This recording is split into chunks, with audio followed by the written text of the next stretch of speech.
قاتلوهم يعذبهم الله بأيديكم ويخزهم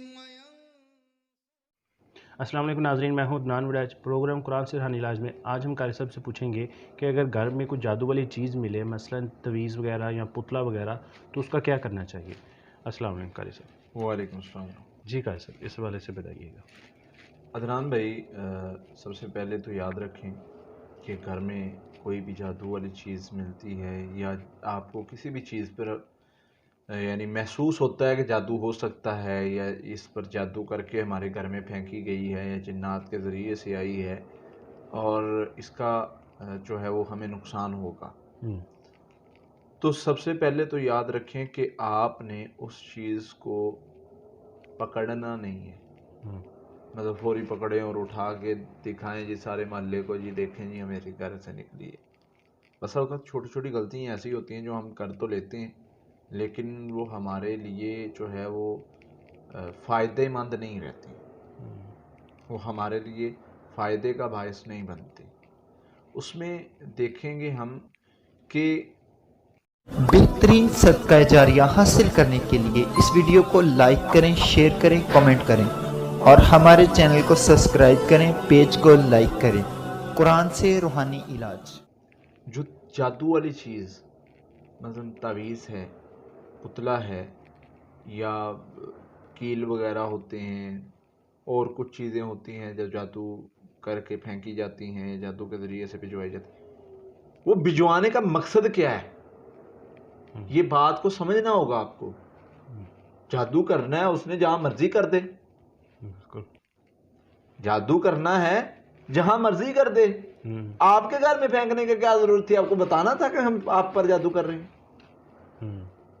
ایک بات اس بات کو سمجھنا ہے کہ کیوں آئی گھر میں، بالکل کیا ضرورت پڑی، ضرورت کیا پڑی کہ ہمارے گھر میں آگے کیل جو ہے یا تعویذ جو ہے یا پتلا جو ہے وہ پھینک کے گئے، جس سے ظاہر بھی ہو گیا، جس سے ظاہر ہو گیا۔ اب ہم علاج کی طرف جائیں گے۔ اصل مقصد اس کا ہوگا کہ اس کو کوئی بندہ ہاتھ لگا دے، جو میں سمجھتا ہوں ممکن ہے یہ نہ ہو لیکن ممکن ہے یہ ہو، ٹھیک، کہ اس کو کوئی بندہ پکڑے، اس کو کھولے اور اس پر اثر انداز ہو جائے۔ اور اس طرح کے واقعات ہوئے ہیں۔ میرے ایک جاننے والے تھے، معالجی تھے، وہ کہتے ہیں ہڈی آ کے گری ہے، تو جادوگر سے کسی سے چل رہا تھا مسئلہ، کہتے ہیں میں نے اٹھا کے میں نے کہا کسی پرندے نے پھینکی ہوگی، پھر میں نے خیال کیا کہ یار بند کمرے میں پرندے نے کیا کرنا، خیر میں نے اگنور کیا، اٹھائی اور پھینک۔ کہتے میرا بازو سو گیا، بے بس میں محسوس کرنے لگ گیا، مجھے محسوس ہو کہ جیسے وہ میرا بازو جو ہے وہ بالکل کام نہیں کر رہا، جیسے فالج زدہ انسان ہو جاتا ہے۔ کہتے میں سمجھ گیا، میں نے فوری پڑھائی شروع کر دی اور پانی پر بھی اور اپنے ہاتھ پر بھی پڑھ کے میں پھیرتا رہا۔ کچھ دیر بعد اس کا اثر ختم ہونے کے بعد وہ ٹھیک ہوا۔ تو بتانے کا مقصد یہ ہے، یہ واقعہ سنانے کا مقصد یہ ہے کہ کبھی ایسا بھی ہو جاتا ہے۔ علماء مشائخ جو ہیں، بڑے راقی معالج، ان کا یہ مشورہ ہے، ہر بندے کا اپنا مشورہ ہوتا ہے کہ اگر کوئی ایسی چیز ملتی ہے تو اس کو آپ کپڑے سے پکڑیں، اس سے آپ نقصان کم مطلب ہوگا، آپ کو نقصان سے بچے رہیں گے۔ آپ کوئی بھی کپڑا لے لیں، آپ گلوز پہن لیں، آپ کچھ بھی اس طرح سے کوئی بھی چیز ہے انسان پر جادو جنات کا جو اثر ہے نا، اس کا تعلق ہوتا ہے انسان کے جسم کے ساتھ، مطلب ہونا ہے نا، تو پسینہ لے گا، جادوگر تک پسینہ چاہیے اس کو، جادوگر اور جنات کو بال چاہیے اس کو، پھر آخر میں تصویر چاہیے، پاؤں کی مٹی پر بھی، مطلب جو جو چیزیں اس کے ساتھ اٹیچ ہے، تو ممکن ہے کہ جب آپ اس کو چھوئیں تو اس کے ساتھ ہو سکتا ہے۔ یہ بہت کم ہوتا ہے ایسے۔ یہ بتانے کا مقصد یہ ہے کہ اتنے سے شر سے بھی آپ نے بچنا ہے۔ گلوز پہن کے یا کچھ چیز پہن کے اس کو اٹھائیں گے، اب کرنا کیا ہے اس کا؟ سورہ فلق ناس پڑھ لیں، اور جب اٹھانا ہے آپ نے اذکار کیے ہوں، اذکار کے بغیر نہیں اٹھانا، اذکار کیے ہوں۔ ایک پانی کا ڈبہ لیں، جگ وغیرہ لے لیں، بالٹی وغیرہ لے لیں، اس کو اگر پتلا ہے تو اس کو باریک رکھ کے کاٹیں، پھاڑیں، پڑھتے رہیں سورہ فلق ناس. گریں لگی ہیں کچھ بھی, اس کو کھولیں, سورہ فلق ناس پڑھتے رہیں اور اس پانی میں گراتے جائیں, جو بھی چیز ہو اس کو پانی میں گراتے جائیں. اگر آپ خود اس کا اثر ضائع کرنا چاہتے ہیں, ٹھیک ہے جی, سورہ فلق ناس آپ نے اذکار کیے ہوئے ہیں, آپ اس کو کھولتے ہوئے سورہ فلق ناس پڑھ رہے ہیں, آپ نے گلوز پہنے ہوئے ہیں, انشاءاللہ آپ کو نقصان وہ نہیں پہنچ سکتا, باوضو ہیں, اس کا جو بھی سائیڈ ایفیکٹ ہے وہ آپ کو نہیں نقصان دے گا. پھر اسی طرح تعویذ ہے, اس کو کھولیں, سورہ فلق ناس پڑھتے رہیں, اذکار آپ نے کیے ہوئے ہیں, باوضو ہیں, سورہ فلق ناس پڑھیں, اس کو کھولیں اور پانی میں, اس پڑے ہوئے پانی میں بھگو دیں. ٹھیک ہے جی.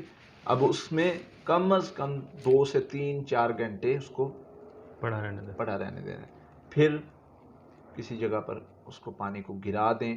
وہ جگہ جو ہے وہ خالی میدان بھی ہو سکتی ہے, بہتا ہوا پانی بھی ہو سکتی ہے. ہاں کچھ تعویذ ایسے ہوتے ہیں جن پر اللہ کا نام لکھا ہوتا ہے, تو ان تعویذوں کا خیال رکھنا ہے کہ کہیں کوئی ایسا تعویذ تو نہیں ہے جس پر اللہ کا نام, بسا اوقات تعویذ گھر سے ملتا ہے جو جادو کے لیے نہیں لیا گیا, کسی نے, کچھ لوگ دیتے ہیں نا تو جی یہ لے جاؤ, اس پر بسم اللہ لکھ دیجیے, تمہارے گھر میں برکت ہوگی. اب ان کو حقیقت, تعویذ کی حقیقت تو ایک الگ چیز ہے کہ اس کی حقیقت نہیں ہوتی, اور بسم اللہ کے اور فضائل ہے, پڑھنے کے فضائل لکھنے کے تھوڑی ہیں. تو لیکن وہ اللہ کا ایک نام ہے. اب ایک بندہ پکڑتا ہے اور پکڑ کے جو ہے وہ اس کو کہیں پھینک دیتا ہے, تو وہ ایک اللہ کا نام ہے اس پر لکھا ہوا, اس کی تعظیم کا خیال رکھنا ہے. دوسرے نمبر پہ پانی میں بھگونے کا فائدہ یہ ہوگا, اس پر جو بھی عمل لکھا ہوگا وہ ختم ہو جائے گا, یعنی مٹ جائے گا. لیکن پانی کو پہلے دم کر لینا ہے, پڑھائی کر لینا ہے, 33 مرتبہ سورہ فلق ناس پڑھ لیں, اس کے بعد پھر پڑھتے بھی جائیں اور ساتھ ساتھ اس پانی کو آپ گرا سکتے ہیں, اس میں کوئی حرج والی بات نہیں ہے. ٹھیک ہے جی. اس پانی کو آپ گرا سکتے ہیں, بازار میں بھی کوشش کریں کہ ایسی جگہ پر گرائیں جہاں سے کوئی بندہ نہ گزرتا ہو. بہتر طریقہ تو یہی ہے, لیکن ایسا معاملہ بھی نہیں ہے کہ اس سے کوئی گزرے گا تو اس آپ کا جادو اس پر ہو جائے گا, ایسا کچھ نہیں ہے. نہ, یہ ہوگا کہ آپ کے اوپر جو بھی تعویذ, جادو, جو بھی چیز آپ کو ملی ہے اس کا اثر بے اثر ہو جائے گا انشاءاللہ. ٹھیک ہے جی. تو اگر اس طرح کا کوئی بھی معاملہ, اس طرح کوئی چیز ملتی ہے, کوئی بھی چیز ہے, میں نے 1-2 چیزوں کے نام لیے ہیں, اس طرح کی بہت ساری چیزیں, کوئی بھی سوئیں بھی ملتی ہیں, بہت ساری چیزیں گھر میں مل جاتی ہیں, کوئی بھی چیز اس طرح کی ملتی ہے تو آپ اس کو اسی طریقے سے اس کا اثر انشاءاللہ اللہ کے فضل سے اس کا اثر ضائع ہو جائے گا, اور آپ اللہ کے فضل سے اس مسئلے سے بچ جائیں گے انشاءاللہ. بہت شکریہ صاحب. جی ناظرین, اگلے پروگرام میں پھر حاضر ہوں گے, تب تک کے لیے اللہ حافظ. بہترین صدقہ جاریہ حاصل کرنے کے لیے اس ویڈیو کو لائک کریں, شیئر کریں, کمنٹ کریں اور ہمارے چینل کو سبسکرائب کریں, پیج کو لائک کریں. قرآن سے روحانی علاج. قاتلوهم يعذبهم الله بأيديكم